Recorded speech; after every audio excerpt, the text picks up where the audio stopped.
शुक्रवार को चेन्नई के पास हुए ट्रेन हादसे ने सबके होश उड़ा दिए हैं। इस हादसे में अब तक 19 लोगों के घायल होने की खबर मिल रही है। वहीं एक्सप्रेस ट्रेन और मालगाड़ी कैसे टकरा गई, इस पर भी सवाल उठाए जा रहे हैं। इस बीच हादसे की जो वजह निकलकर सामने आ रही है, उसने सबको हैरान कर दिया है। रेलवे के सोर्सेस बताते हैं कि शुक्रवार को मैसूर से दरभंगा जा रही बागमती एक्सप्रेस चेन्नई के पास करीब 75 किलोमीटर प्रति घंटे की रफ्तार से चल रही थी। तभी एक्सप्रेस ट्रेन मेन लाइन में जाने के बजाय लूप लाइन में घुस गई और वहां खड़ी एक मालगाड़ी से टकरा गई। बागमती एक्सप्रेस की मालगाड़ी से टक्कर होते ही बागमती एक्सप्रेस के 2 कोच में आग लग गई और ट्रेन के कई डब्बे डीरेल हो गए। रेलवे के अधिकारी अब ये पता लगाने में जुटे हैं कि आखिर एक्सप्रेस ट्रेन मेन लाइन से लूप लाइन में कैसे घुसी और इस हादसे में कहां चूक हो गई। फिलहाल रेल हादसे की जांच जारी है। वहीं राहत बचाव कार्य भी पूरा हो चुका है। जो लोग ट्रेन हादसे में घायल हुए हैं, उन्हें अस्पताल में भर्ती कराया गया है। वहीं परिजनों की सहूलियत के लिए रेलवे की तरफ से हेल्पलाइन नंबर भी जारी किए गए हैं। Bureau report, Republic Bharat. और तस्वीर दिखाते हैं आपको रक्षा मंत्री राजनाथ सिंह के, जो कि विजयदशमी के मौके पर शस्त्र पूजा करते हुए दिखाई दे रही हैं। विजयदशमी का त्योहार है आज और इस मौके पर जो रक्षा मंत्री राजनाथ सिंह है, उनको देख पा रहे किस तरीके से वो शस्त्र पूजा कर रही हैं। और तस्वीर दिखा रहे हैं आपको शस्त्र पूजन की, क्योंकि आज मौका है विजयदशमी का और विजयदशमी के मौके पर शस्त्र पूजा की जो परंपरा है उसको आगे बढ़ाते हुए देश के रक्षा मंत्री हैं राजनाथ सिंह, जो यहाँ पर शस्त्र पूजन कर रहे हैं, आरती कर रहे हैं। तस्वीर दिखा रहे हैं आपको हम रक्षा मंत्री राजनाथ सिंह की। हालांकि इसके पहले दिखाया था हमने आपको कि किस तरीके से देश भर में आज विजयदशमी के मौके पर पूजा अर्चना चल रही है। हालांकि इस मौके पे शस्त्र पूजन की पुरानी परंपरा है, लिहाजा विजय उत्सव के मौके पे जो शस्त्र है जिससे विजय हासिल किया जाता है, जो एक बड़ा हथियार होता है, लिहाजा शस्त्रों की पूजा की जाती है आज। और कहा जाता है कि बुराई पर अच्छाई की जीत का ये त्योहार है, तो बुराई पर अच्छाई की जीत के लिए जो शस्त्र इस्तेमाल होता है उसकी आज पूजा करने की परंपरा रही है पहले से। और इसी मौके पर आज देश के रक्षा मंत्री हैं राजनाथ सिंह, जो कि आके यहाँ पे पूजा करते हुए दिखाई दे रहे हैं। तस्वीर दिखा रहे हैं आपको हम, जहाँ पे उनके साथ जो सेना के जवान हैं, जो सेना के अधिकारी हैं, वो भी यहाँ पे नजर आ रहे हैं। तस्वीर दिखा रहे रक्षा मंत्री की आपको, जो विजयदशमी के मौके पर यहाँ पे शस्त्र पूजन करते हुए नजर आ रही है।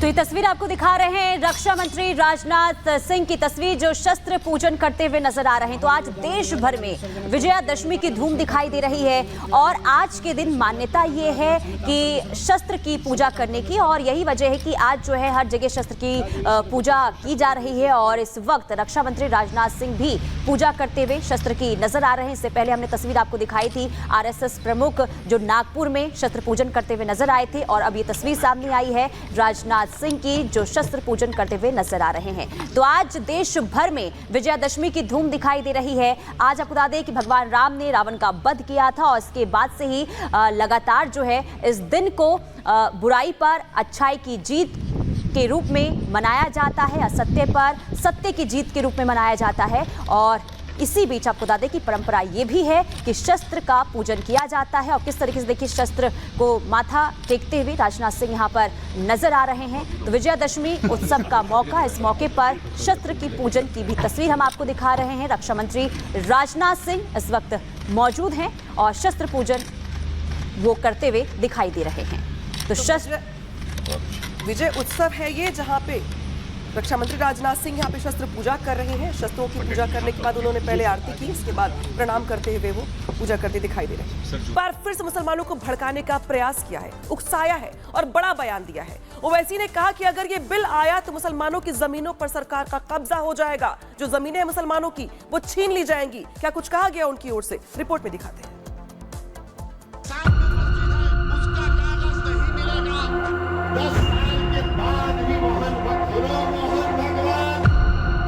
मोदी की सरकार ने एक वक्फ का बिल लाया और मैं बार बार कह रहा हूं, अगर खुदा ना खास्ता ये बिल कानून बनेगा, अगर ये वक्फ का कानून बनेगा तो मुल्क में सोशल इंस्टेबिलिटी पैदा होगी।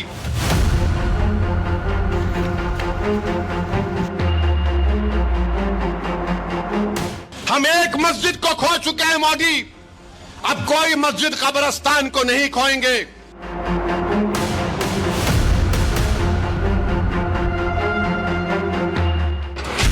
वजूद पर संकट है या भविष्य की फिक्र, ये सवाल इसलिए क्योंकि मंचों से अमन और भाईचारे का पैगाम देने वाले असदुद्दीन ओवैसी अब मुसलमानों को भड़काने पर उतारू हो गए हैं।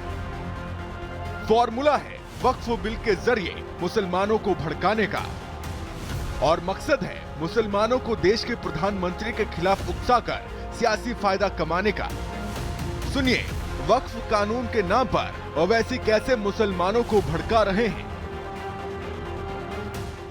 मोदी की सरकार ने एक वक्फ का बिल लाया और मैं बार बार कह रहा हूं, अगर खुदा ना खास्ता ये बिल कानून बनेगा, अगर ये वक्फ का कानून बनेगा तो मुल्क में सोशल इंस्टेबिलिटी पैदा होगी।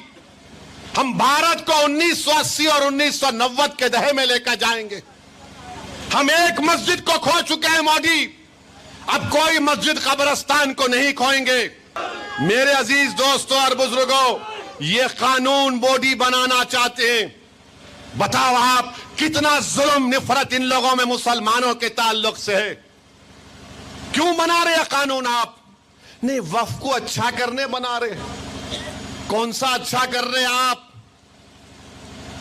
गवर्नमेंट कलेक्टर को पावर, वक्फ बाय यूजर गायब, रेट्रोस्पेक्टिव रजिस्ट्रेशन, ट्राइब्यूनल गायब, लिमिटेशन एक्ट अप्लाई होगा, इवैक्यू प्रॉपर्टी खत्म, को क्या बचेगा फिर? खाली कागज पे लिखा होगा वक्फ बोर्ड। मालिक कौन होंगे? मोदी होंगे। लोकसभा चुनाव में मिली करारी शिकस्त और लगातार हो रहे विधानसभा चुनावों में वोट का ग्राफ गिरने के बाद अब ओवैसी एक बार फिर सीट बेल्ट बांधकर तैयार हैं। जोश ऐसा कि महाराष्ट्र, झारखंड और दिल्ली में होने वाले चुनाव से पहले पीएम मोदी के खिलाफ लोगों को भड़काने में जुट गए हैं। युद्ध मिडिल ईस्ट में छिड़ा है। एक अकेले इजराइल के साथ कई मुस्लिम देश एक साथ लड़ रहे हैं, लेकिन उसके लिए भी ओवैसी प्रधानमंत्री नरेंद्र मोदी पर निशाना साध रहे हैं। फलस्तीन में 70% लोगों के घर बर्बाद कर दिए वो जालिम बेंयामिन नेतन्याहू।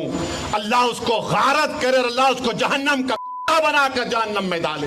हशर का मैदान यहीं पर होगा, यहीं पर हिसाब किताब मीजान लगाया जाएगा। और जो दुनिया के बड़े बड़े लोग जिनके जमीनों में अल्लाह ने दौलत दी, आज वो गूंगे बनकर बैठे हैं। अरे जालिमों, तुमको और हम सबको अपने अपने अमाल का हिसाब देना पड़ेगा।